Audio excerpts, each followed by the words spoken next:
This is the Horse Radio Network. We're talking to not one, but three authors this week about their published works. One is Doug Payne, who also happens to be your 2022 Kentucky 3-Day Event National Champion.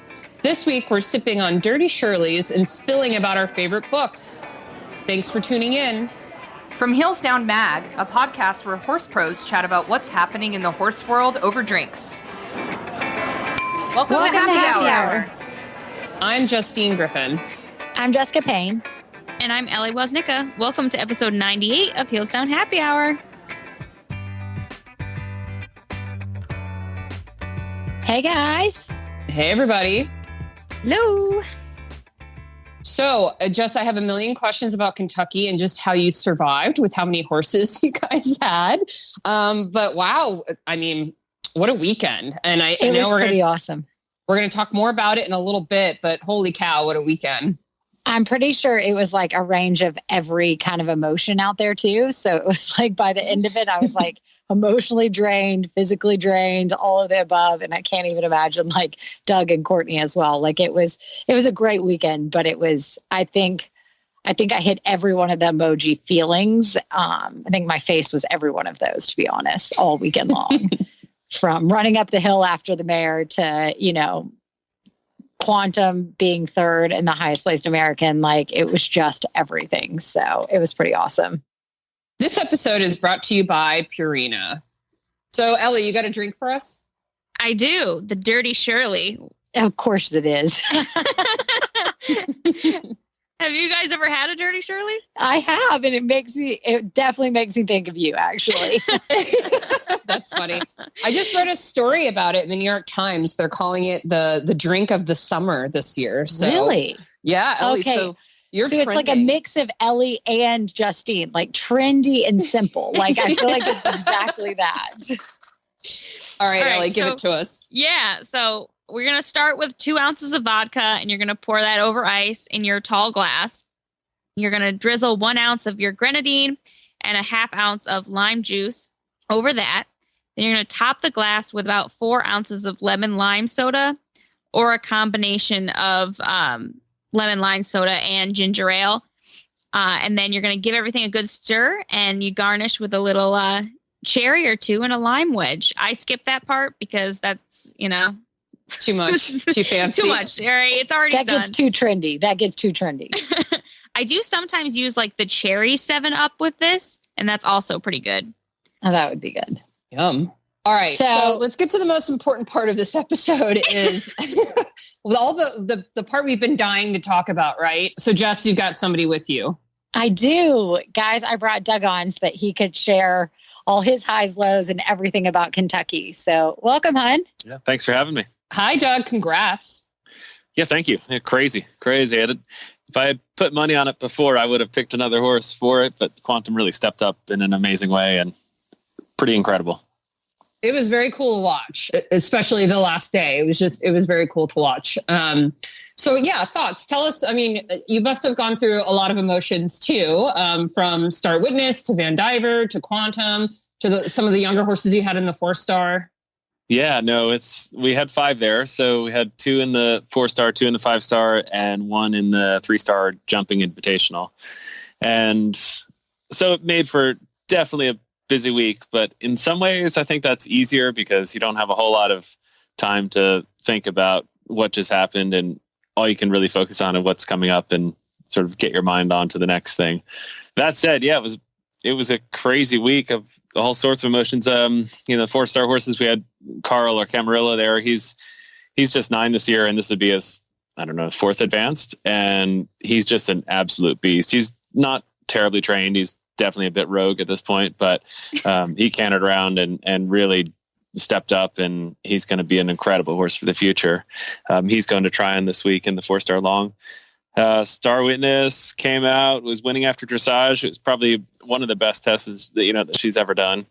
And we had just leading up to it, I was thinking, should I school his Coffin or not? I have one built for her, and I was like, we'll skip it for this week. And that was totally the wrong move. Jumped over, saw the ditch, stopped to look at it, and then I just did the old Bunny Club, like slide down the neck, pull the bridle off, and then she just takes a snack. So, so we came home and we did some schooling, and we're good to go for it. She's doing the 4-star long also this coming week. Then what do we have in the 5-star?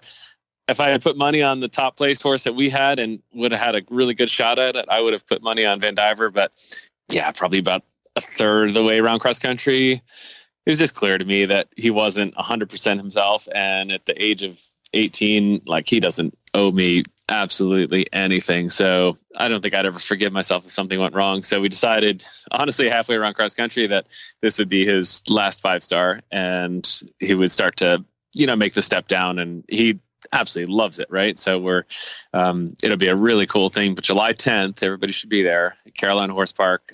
Courtney, that's been his longtime groom and our manager and such, is going to take him to the Warhorse at Carolina. And then after that, we'll probably try to find a young rider to lease him so he can continue going, because if you stuck him in a field, he'd be totally miserable. But he's dead sound and he's in great shape, so he probably can go prelim or below till he's 25, Oh my gosh. And how cool for Courtney. That'll be really exciting. Oh, I got to say, like, for the entirety, we've had him for 8 years now. I would say we were pretty close to 50-50 as far as the amount of time in the saddle. Like, she does almost all his conditioning, all the hacking. We do a lot of walking with these horses to get him fit enough. And yeah, Quinn is like her child, so it's going to be pretty special. And I think a number of people have asked if she's going to let me groom, which the answer is totally no. There's not a chance. She would never. So I'm sure she's got like a laundry list of 5-star grooms, I think, that are going to be out there to cheer her on and help and get everything going. So it should be a whole lot of fun. I'm not even sure she's going to let you coach her. No, probably not. she knows that horse very, very well. So it'll be perfect. I can't wait to watch. Yeah. And then from there, then Quantum, right? So dressage was actually stepping in the right direction. I had made a sort of tactical error this spring. We're like, we should try and put a flash on, because sometimes he opens his mouth a little bit. Not bad, whatever, but he's super, super sensitive. And frankly, in all honesty, it totally backfired. So about a week before, I was like, forget this. We're chucking the flash off again. And he just does all 3 phases in a snaffle, like plain noseband, no nothing. Like a hunter bridle. Yeah, like totally nothing. And he's like super happy there. So honestly, I was thrilled because his test was way better. Not as good as it could be, but way better than it was trending. So that was a great start. But, I think we were down a bit after dressage, and he's such a good galloper, and he came off of Maryland last fall in great shape. So I said, we'll take a shot at this. And he was fast. Yeah, he was super fast. He was 3 seconds over and then jumped double clear. I think he's there's just a handful of double clear show jumping, and I think he's now done 3 5-stars and he hasn't had a rail yet. So pretty exciting for him. And I guess actually for everybody out there too, maybe you guys can put it in the show notes, but I did also post a helmet cam video of his cross country that we did a full sort of narration along with it. So I'll have to get you guys that link. Oh yeah, that'll be fun. And and then the show jumper, right? Then we had Quintessence over in the jumping. So he's an 11-year-old also. Quantum's 11 too, and as a star witness. And so he's kind of just getting to the top level. And so definitely a big ask. It's probably one of the biggest tracks he's ever jumped. It set at 1.60 m. And we had 2 down, but honestly, just super, super green, little mistakes that margin for error is tiny, but just a crazy exciting horse for the future. Okay, well, so you've had a few days to rest after Kentucky. So I hear you're doing something special tonight, though, Doug. Yeah, totally awesome. So I was contacted by the Carolina Hurricanes, and we've got Game 5 hockey playoffs for those that don't follow hockey. And the Hurricanes have a siren that starts up the period. So basically, second intermission, 15-minute mark in, just before the third period, I'm ringing the siren for the Canes game tonight. Oh my gosh, that is so cool. Definitely need a video. Oh, and totally, yeah, and club level, VIP parking, the whole deal. They're setting it up, so we're completely looking forward to it. We've got a babysitter, so yeah, it's going to be awesome. Very cool. So, Ellie, you have pretty exciting news about Kentucky as well. Kind of give us your news item. Yeah, so pretty popular right now, but it's the 80-1 long shot with Rich Strike for the Kentucky Derby win. I don't know. Have you guys seen the videos? I saw it live and then watched it over and over and over again. He was third to last to start off and just zigzagged. Yeah, it was and wild. found holes that I didn't even know existed in life, to be honest. Yeah. And so I was watching an interview or something, maybe it was that day, and they're talking about taking him to one of the other big races or something else that he's actually a long horse, like he runs long format. So the Preakness should be interesting, but the Belmont is the one that they were actually trying to do as a long track and stuff. So I'm super excited because who knew? Like, I mean, you never know. Maybe we do have a Triple Crown winner on our hands. Yeah, I mean, and not to discredit Rich Strike in any way, but I mean, that was some impressive jockeying. Like unbelievable. The crazy turns and things at such a high speed are definitely impressive. But what I wanted to mention was that the trainer actually almost like quit training in 2016 because he actually lost 23 of his thoroughbred horses in a barn fire. So this was kind of like his, he was like determined to not, let this ruin him or anything like that. And he ended up claiming Rich Strike. I think I saw somewhere for like $30,000. Oh my God. Which is insane considering what he's worth now. But it's just wild in general. The whole thing, the horse wasn't even supposed to be in the race until like the day before because someone else scratched. I think they entered at 8 a.m. No, it was an early morning ad or something crazy. Yeah, it was definitely wild. And definitely wild to watch. Like made me a little teary-eyed, even though I'm not really like a big, racing fan. No. So it was definitely one for the record books, I think. For sure. And speaking of record books as well, Justine, what do you have for us? Yeah, seriously, another fairy tale story is if you watched badminton at all over the weekend. I mean, watching Laura Collette on London 52 was just like, it gives me goosebumps just thinking about it again. I mean, she just stormed her way to a brilliant finish on a 21.4 score, which is the lowest ever finishing score ever at badminton. And it was just, she was so wonderful in her celebration and just, over and over again, thanking her horse. And it was just very cool to see. And I know she has a really great story of, overcoming some crazy obstacles too, and then to come to badminton and just like put together like a performance like that, like from start to finish was just really tremendous to watch. So badminton's hard, like it's harder for us to watch in the States, right? Because the live streams are at different times, it's like very early in the morning, but it's just, even if you go back and watch the highlights, it's just a performance that will like, it's just, wow, it just was very cool to see. And it was amazing. It was so cool. And it was a tough track. I mean, you saw a lot of spills, a lot of hard riding out there, and plenty of big names, that were just at Kentucky. And then a week later in badminton with other horses. It was just, world-class riding at its finest, and was very, very excited to see that finish for sure. And just a shout out to everyone who has donated to us on Patreon. We really appreciate everybody who contributes every month or every once in a while or only once. We really appreciate you guys helping us continue to make this podcast and share these stories with you guys. If you are interested in donating, go to www.patreon, that's patreon.com/heelsdown.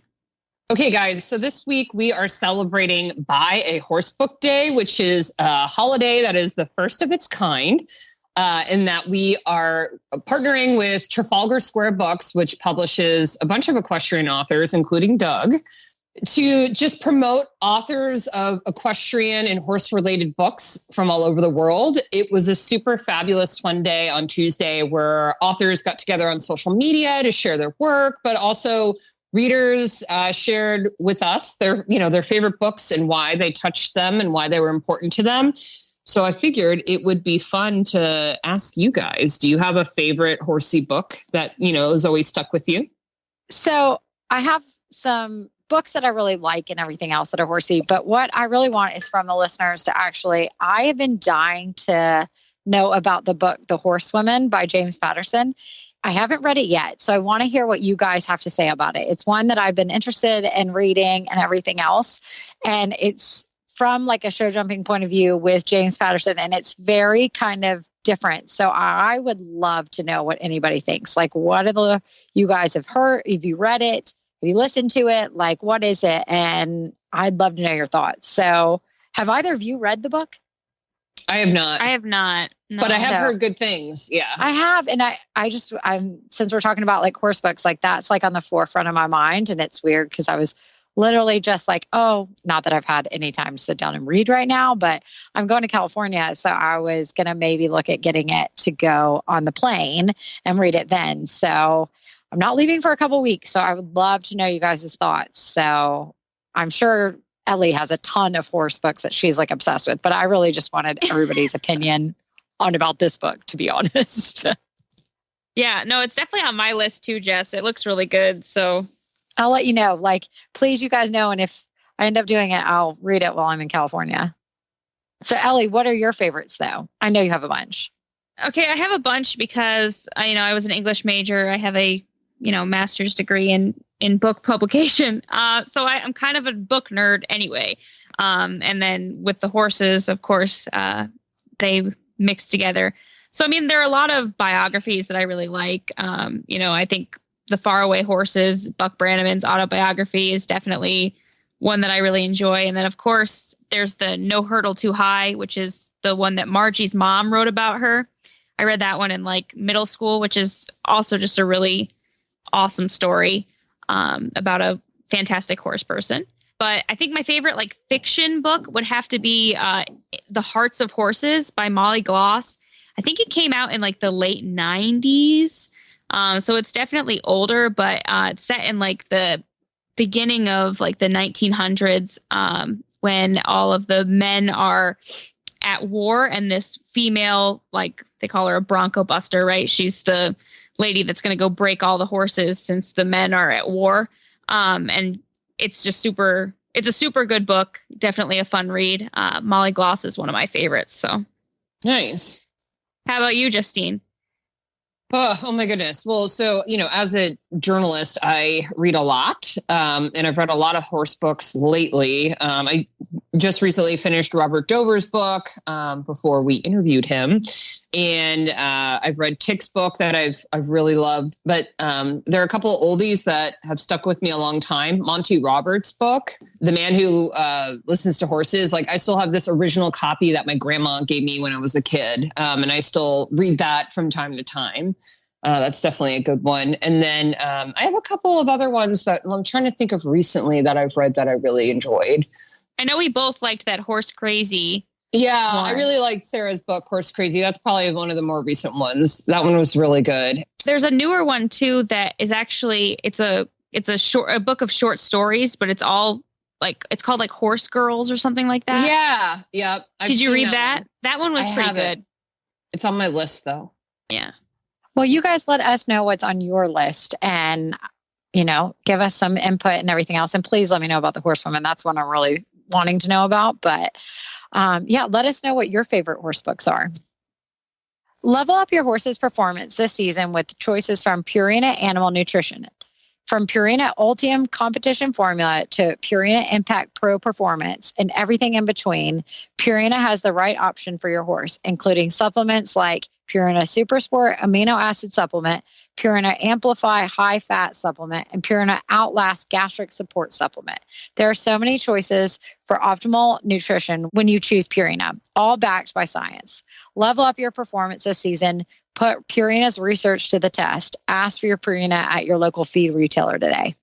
All right, everybody. I'm very excited to introduce our guest on this episode. We have Dr. Anna Pesta, who is a nutritionist on the Equine Technical Solutions team at Purina Animal Nutrition. Dr. Pesta knows Jess and Doug, which is great. Obviously, they are also Purina ambassadors and feed their fleet of top-level eventers and show jumpers Purina horse feeds. And so I'm excited to talk to Dr. Pesta a little bit more about nutrition and feeding the performance horse today. Welcome, Dr. Pesta. Yeah, thanks for having me. Happy to be here. Fresh off a successful weekend for Doug. Right. A really, truly amazing weekend and very fun to watch from afar. And I feel like that's a great theme to start with, right? So Doug and Jess had multiple horses at the horse park in Kentucky over the weekend, competing at various levels of eventing and in the Grand Prix show jumping. And obviously every horse has a different need, but talking about performance care, I think even for me as an amateur who likes to horse show on the weekends, I'm always thinking about, what are the most important nutrients to consider when you're feeding a horse for performance? Yeah, that's an interesting question. I guess the first nutrient I kind of evaluate and care about are just calories. It's not, not necessarily protein or vitamins. It's straight up, are we providing the horse with the right amount of calories it needs to do its job and look good doing it? So that might be a little simplistic, but I tend to start off by asking, riders, how do you feel like your horse is looking? Is this, good to you? Is this normal for him? And how do you feel like he's riding? And that at least gives me an idea of we're at least applying the right number of calories. Then we can do some tweaks within that. Or do we need to put this horse on a weight gain or a weight loss program? Or do they feel like the horse has enough oomph? And maybe we will look at tweaking the fuel mix a little bit, if you will. Interesting. And so something I always think about with horses that travel a lot, I mean, for Doug, Van Diver flew across the world to the Olympics last year, right? Is gastric care. We know that they're animals that worry, right? And some of them like to internalize that worry. For a performance horse of that level who's traveling a lot, I feel like we've come a long way in understanding the nutritional needs for good gastric health in horses. But what are your key points that all horse owners should keep in mind? And maybe what should owners consider before they're thinking about trying a new product? Because there are quite a few for gastric care, or maybe even switching feeds. Yeah. So, this is over the last several years, probably the area that has really blown up, and, people and owners have gotten so much more educated about what we can do to support the horse's stomachs. So first off, the base of a good gastric health prevention and maintenance program has to be plenty of good quality forage. Because if your horse is not eating enough hay, or the hay isn't good enough quality that they want to eat a lot of it, then we're going to always be fighting kind of an uphill battle. So I look at the hay first and make sure they're eating enough of it. I can't tell you how many times I go in like a show barn and they say, everybody always has free choice hay all the time. We throw them all the hay they want. But they don't necessarily have a good idea of how much that horse is actually like disappearing into their mouth every day versus how much is getting, shoveled back out of the stall or whatever. So I make sure they're eating plenty of hay and that it's good quality. And then past that, obviously, we have to make sure that if they have an active case of ulcers, they get scoped and treated with their vets, because I don't care how much of whatever supplement you feed, it's never going to be able to heal an active case of ulcers. You don't get the kind of acid suppression like you would from GastroGuard and UlcerGuard from anything that you're going to feed through. So enlisting the vet, getting the medical side taken care of is definitely on my radar. But past that, if we're talking about preventing issues or maintaining all that good healing that we get done after we treat a horse that maybe already had a problem, then I like to keep it relatively simple and make sure that we're following the basics, which is horses are grazing animals. They're meant to be consuming something for most of the day, and your enemy is their stomach sitting empty. So I want them to be offered as much forage throughout the day to snack on as they will eat, and then meals that are spaced appropriately. Sometimes you'll go in a barn where everybody goes through and feeds at 4 p.m. And if they don't have a late night check where they throw more hay, those horses are standing around for a pretty long stretch with nothing going into their stomachs. So that can be kind of a pain point. And then past that, if we want to talk about supplements, there are a ton of them out there. And I would encourage people to look for things that, as we've kind of come up with this little mnemonic device at Purina, we say it needs to pass the test ride. I can't take credit for the development of that one, but RIDE, as in look for research in horses with that actual product. I for ingredients, as in do the ingredients make sense? There's a lot of good ingredients out there that have something to do with some part of the digestive system, but they don't necessarily all have any action against acid. Maybe it's stuff that the hindgut likes, for example, but if it has no buffering ability, it's not going to do anything for you for preventing gastric ulcers from an acid management standpoint, per se. So like, make sure the ingredients make sense. And then D is for dose. Again, lots of cool stuff out there, but if it's just offered in a little sprinkling with 50 other ingredients in the formula, none of them are in there in a great enough amount to do anything noticeable for the horse, which is why keeping it simple again is good, because you can have, a couple of ingredients that have really good, E is for efficacy. They have really good efficacy, and they're in there in a high enough amount to do something in the stomach of a 1,200-pound animal. So, we've got Outlast out there, which we have had a lot of success with in terms of seeing noticeable benefits for the horses. The key is that it's a simple formula and it has enough impact on the environment of the stomach that the horse can kind of say, I feel a difference and I am going to look better, feel better, eat better, maintain my gastric health better. That was a long answer to that. Gastric health is a huge topic, so we could do, all day on that. Absolutely. But I feel like you really hit the high points on what's important. And I like the RIDE acronym. That's a great thing to remember.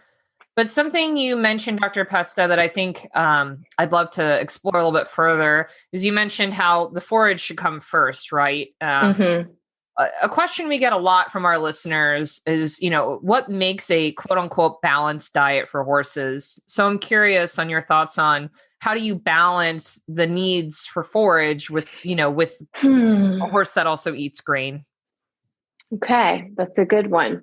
Yeah, with any horse, I don't care how hard they're working or how much, grain they need or how high their energy requirements are. The base still has to be, they need to be getting the bulk of their calories from good quality forage. So that's the base.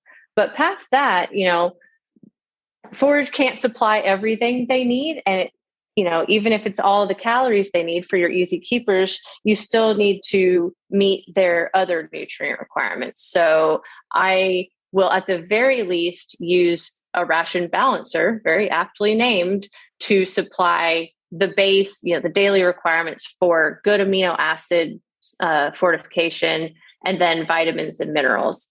Anytime you're looking to get a little more detailed about your horse's diet and want to do some balancing, I would definitely just say to think about consulting an actual equine nutritionist and somebody that can help you, because it's pretty easy to wander the back channels of the internet and the Facebook feed groups and kind of get off in the ditch a little bit in terms of thinking that you need to go out and find, a bag of pure magnesium to balance for this or that mineral.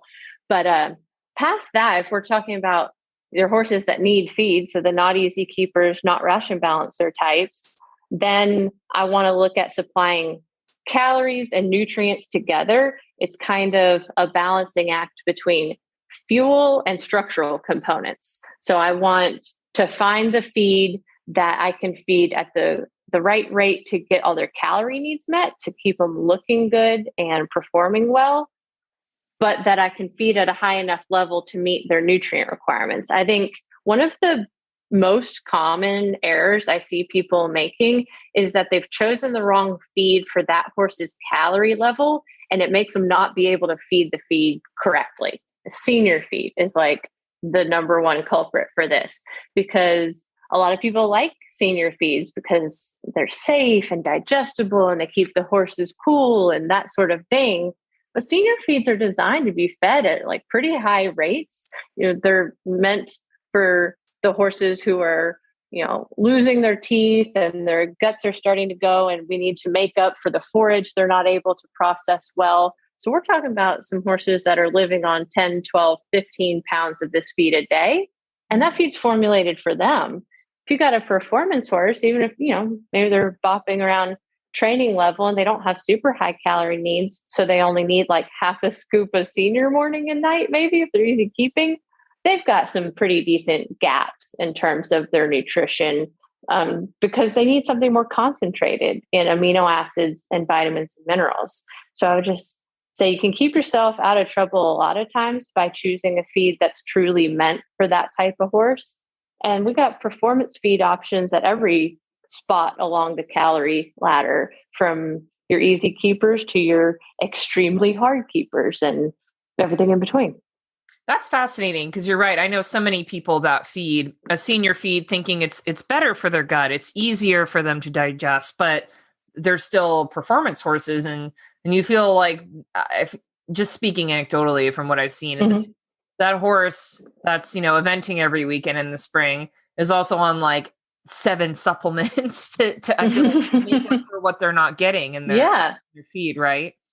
Yeah, that is such a good point, because I think a lot of times you could simplify and improve your feeding program by choosing the right feed, which allows you to minimize your supplementation. I hardly ever, and I go in a lot of different types of barns, I hardly ever find the need to have more than just a couple supplements in the feed room. And they're for, targeted situations. So if you find yourself with a really extensive supplement collection, that's a signal that you need to really reevaluate the base feed.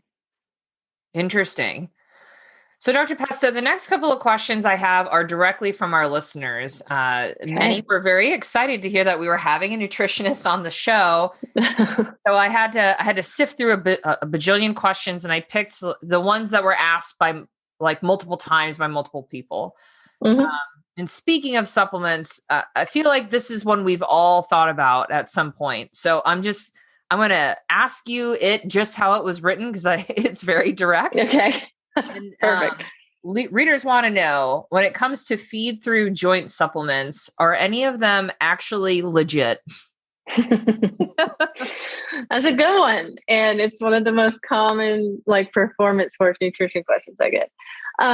So I will give you our position as the group of PhD nutritionists that I work with, and the opinion of most, with it sports medicine type vets I talk to. And that is that we have a bit more faith in the efficacy of your Adequan and your Legend type options for horses that truly need help. By the time you can tell a difference when you're using something versus not, that horse is to the point where they will get more benefit and you will get more bang for your buck out of, let's just say, a bottle of Adequan compared to a year's worth of a joint supplement. Not that we sell either one, so I'm unbiased in this, but there is some, there's pieces of data out there on some supplements, maybe one in particular and a couple ingredients that actually were able to show improved stride length and differences in like ground force. But that tends to be, if you feel compelled to supplement your horse for joint purposes, I would say choose a really good quality one from a really reputable established company. And it is one place sometimes you get what you pay for. But I hardly ever find myself recommending joint supplements. Interesting. So another top question we had is, do you have any tips or tricks for picky eaters who maybe don't want to finish their food or they eat around their supplements? Yes. Number one, I want to know if there's a reason they're being picky in their body physiologically. So number one would be, does their stomach hurt? Do we need to address ulcers?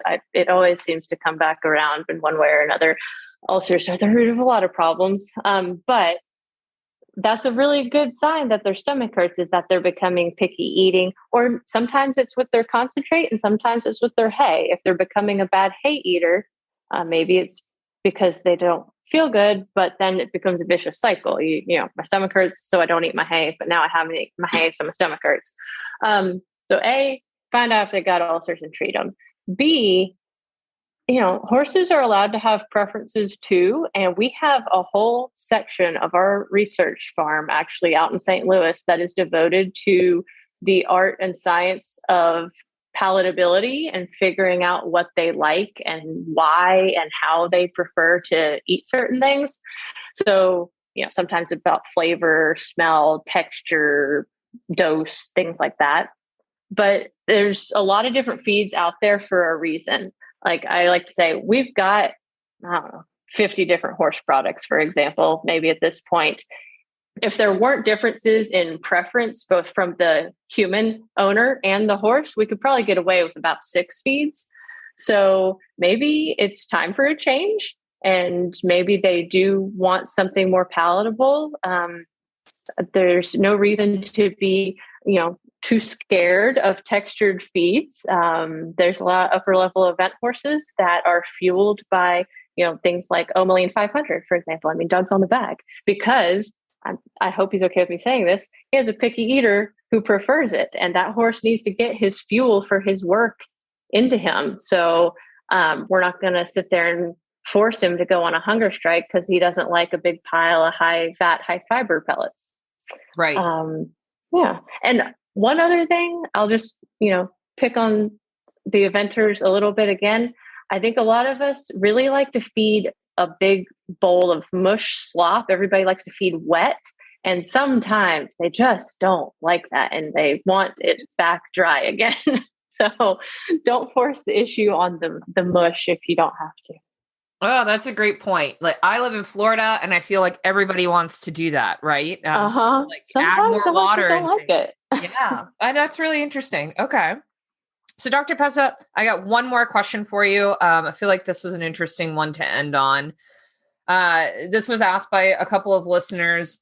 They want to know, should horses be avoiding molasses and sugar in their feeds? And if so, why do we see that as, you know, a fairly common ingredient in most commercial feed brands? Mm-hmm. Okay. No single ingredient is either good or evil, you know, within reason. So molasses is a prime example. Some people get scared of alfalfa and some people are freaky about, you know, take your pick of ingredient. But molasses or sugar in itself is not, you know, an evil ingredient. There are certain horses with metabolic conditions that certainly, you know, we know the science says that they do need to be fed diets that are lower in soluble carbohydrates.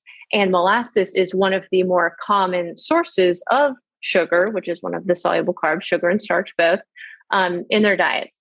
However, that doesn't mean that a feed for a metabolic horse can't ever have molasses listed in the ingredient listing. We make some extremely low sugar and starch products that, you know, if you read the ingredient listing, molasses might show up in there. But this is where the dose makes the poison. So if I think people probably overestimate how much of the feed is made up by each individual ingredient, and molasses is definitely one of those. We're talking very low amounts. It does not take much when you're using molasses just as a hint of something to improve the taste of something. You can still have a feed that's super low sugar and starch. So there's that aspect of it.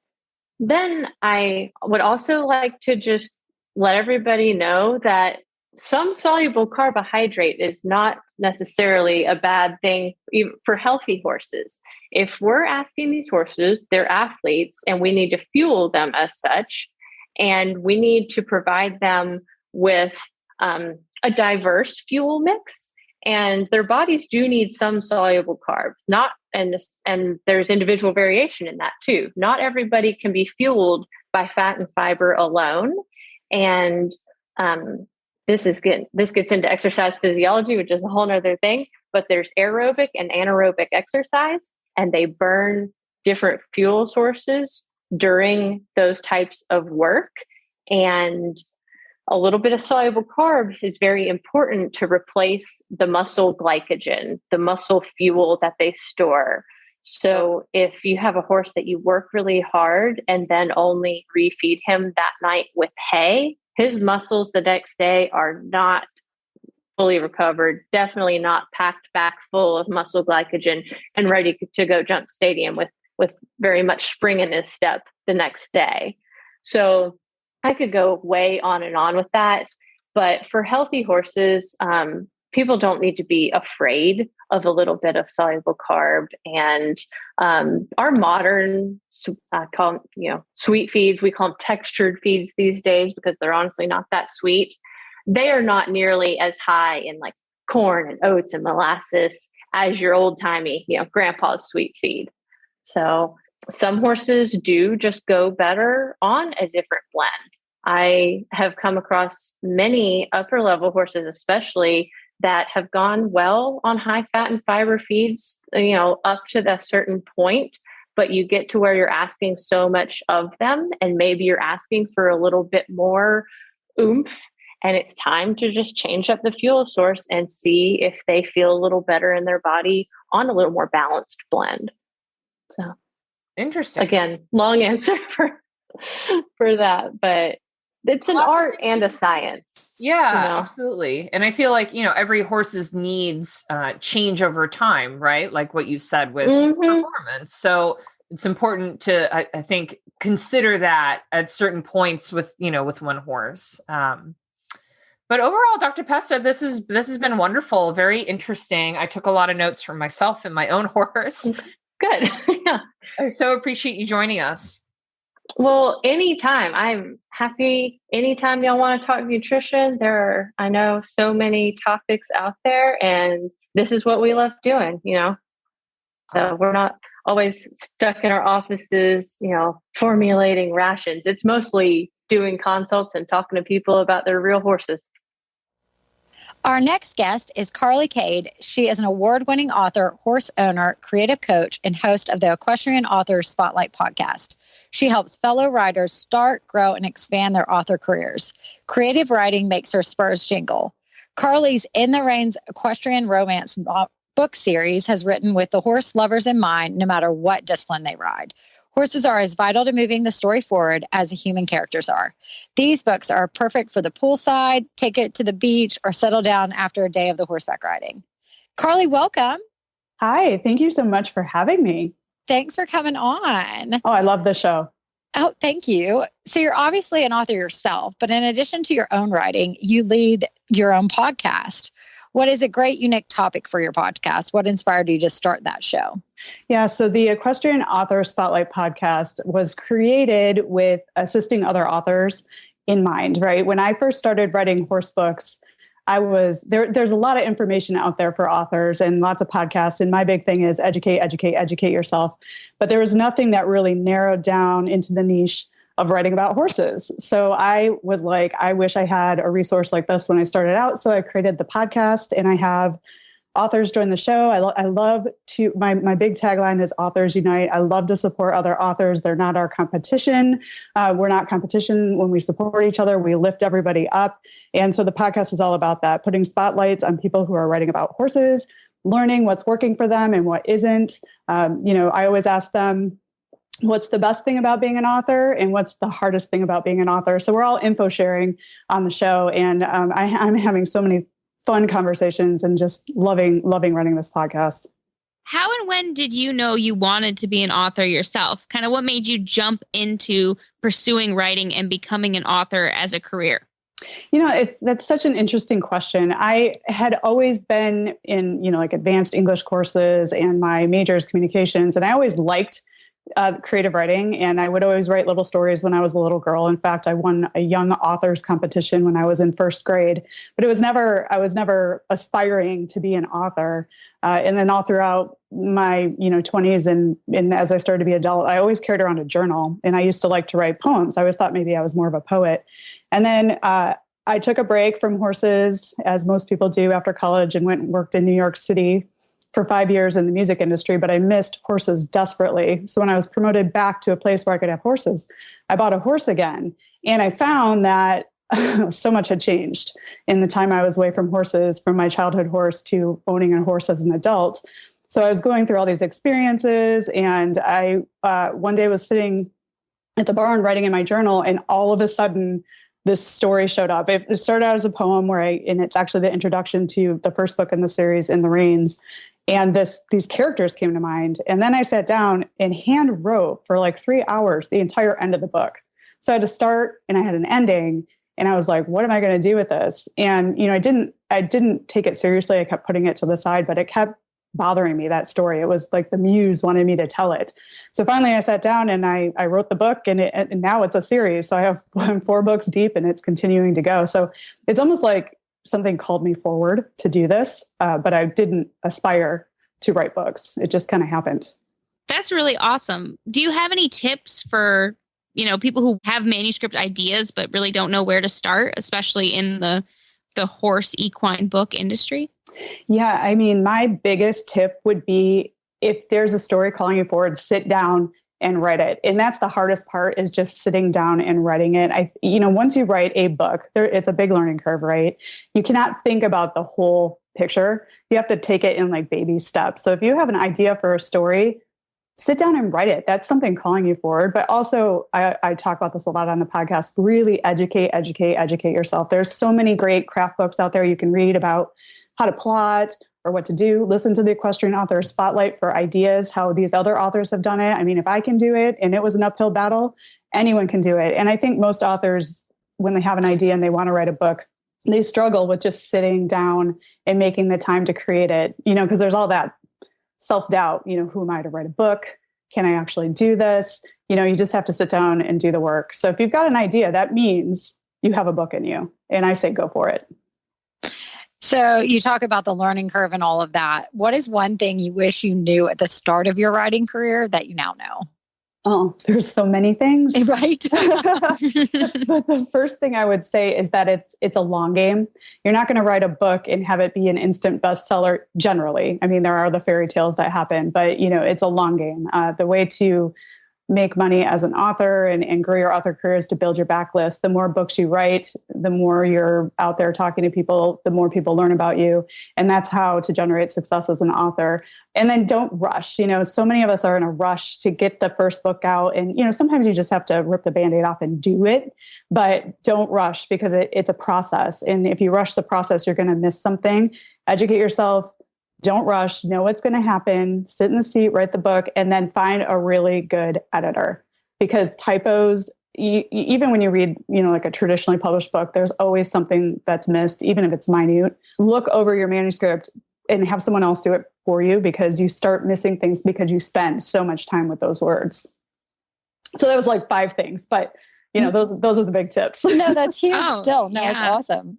So going back to your podcast, do you have a favorite interview or a favorite memory from your podcast that you can share with us? Sure. There's a couple things. I'm really excited. Podcasting is also a long game, but I just celebrated my 100th episode. So my husband, congratulations. Yeah, my husband kind of got thrown into the horse world, and when I ask him to show up, he does. When I ask him to stand behind the camera or the microphone, he will. So he interviewed me on my very first episode. And then he just finished interviewing me on the 100th episode. So those are always really, that's super cute. Yeah, people get to see a little bit about how our relationship is, and we talk and we don't hold anything back. But there were 2 moments that I really remember from the podcast, and these were tips and words of wisdom that really helped me.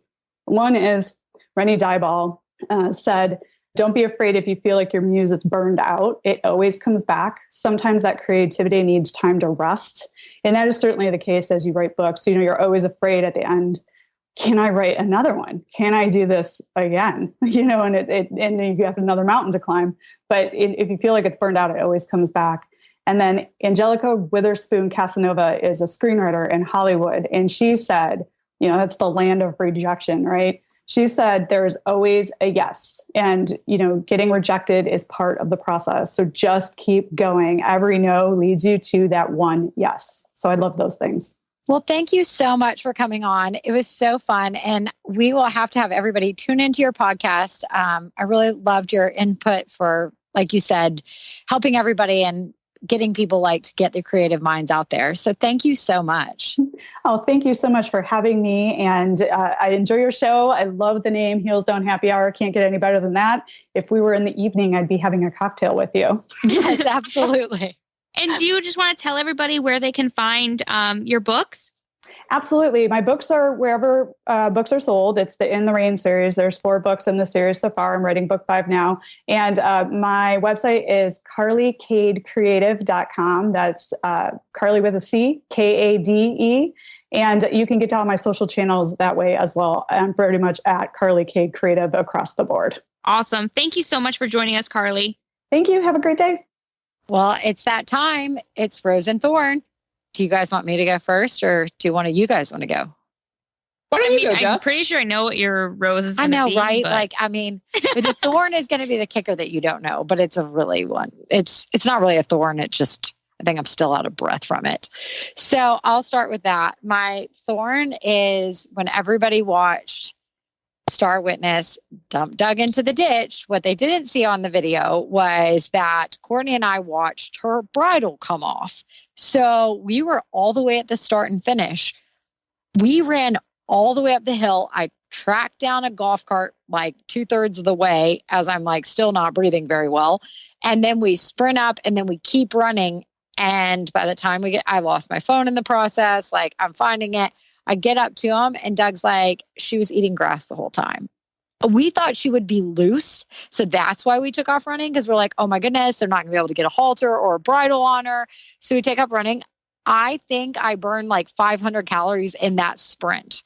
I was so exhausted. I was I'm so mad at her. And she's one of my favorite horses, right?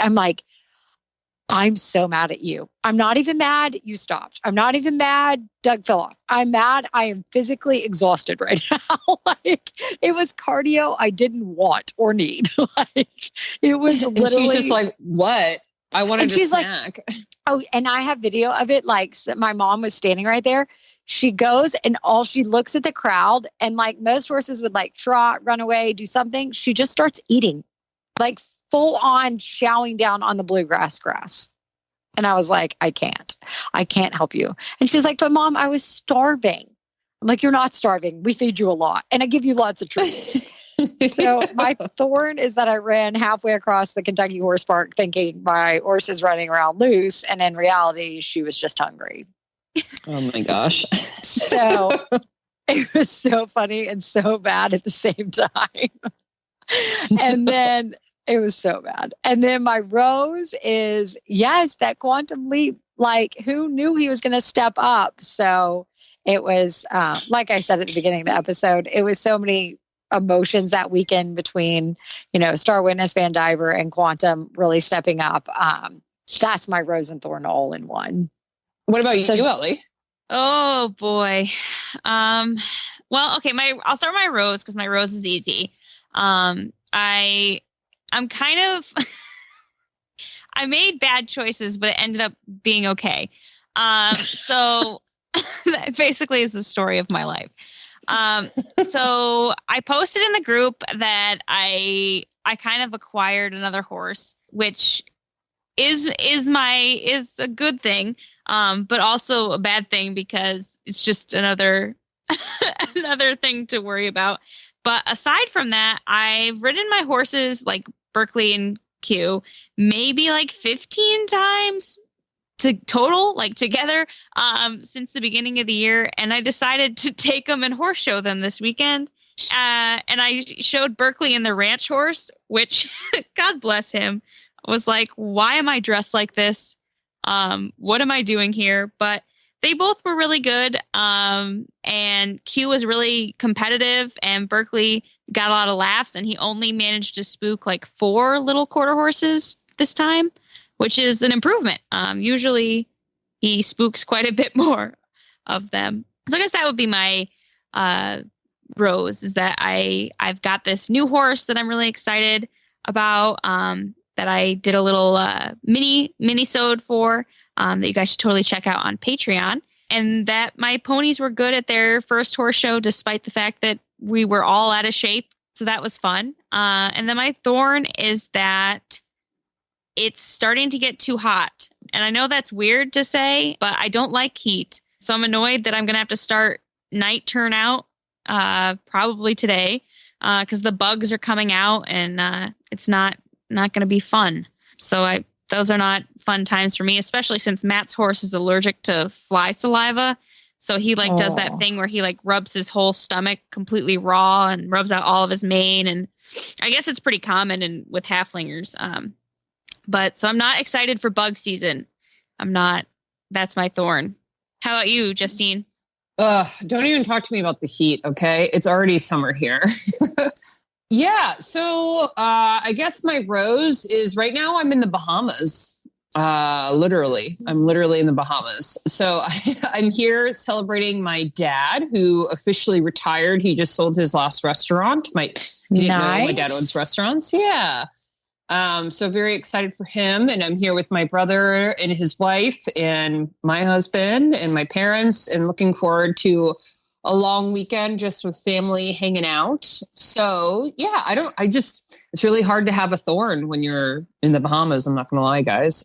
So I would say my other rose is that Mikey has really settled well into the new dressage barn, and life is going well for him. Like he's very relaxed and very chill there. Like he's lived there his whole life, which is always great when your horse makes an easy transition in a new place. Right. Absolutely. So we're really loving all the people there. Everyone's so friendly and accommodating. And Mikey's like, this is great. So, this is sort of like the beginning of our off season as it gets hot, So yeah, it all is going well over here. Well, the Bahamas will do that. I was going to say. Yeah, it's sort of hard not to have a good day when you're here. All right, so we've got a mailbag, and this came as an email from a younger listener. Her name is Anya, and she wants to know what we think about positive reinforcement in training for horses. She's wondering, have we used it? She heard it can be a lot slower than regular, quote unquote, negative reinforcement, and wanted to know what we think. Anya is 14, and she wants to own a horse, but doesn't know if she's ready for the responsibility. Sounds like a pretty mature 14-year-old to me if she's questioning that. Yeah. Because when I was 14, I wanted all the horses. I didn't care. What's responsibility? Didn't care about the reinforcement part of it. I just was wanting. Yeah, right. So, I feel like this, I don't want to call it a new age way of horse training, but it's something we're hearing more and more about lately. So I don't know, Jess, do you want to start just about how you incorporate some of these things into your routine? Yeah, I mean, we haven't done the whole kind of trend of the positive reinforcement in the sense of the clickers and all that. But we, what we say is we do it more based on each type of horse. There are all different kinds of ways to do reinforcement training in a sense. So some is slower, some is more on track, but it's mainly based on horses and different types of attitude and what they can handle and everything. And so, but the biggest thing for me is not, obviously, yes, you want to do the training and everything else, but when you're 14 and stuff like that, what the responsibility comes with it is also the training, but it is also the care and the time and the energy and all of that. So what I would say is if you're not sure if you're ready and stuff, I would almost look into, if you're not taking, weekly or a couple times a week lessons, do that to start, or maybe look into seeing some sort of lease option, whether it's a half lease or something like that you can then kind of take more responsibility in that horse and see, if you can do it in a training program, that's even better, so that you can kind of have some guided advice and everything. That's what I would say to see if you're ready to own a horse, is try to find ways to kind of put your foot in the door without having to jump all the way to the deep end.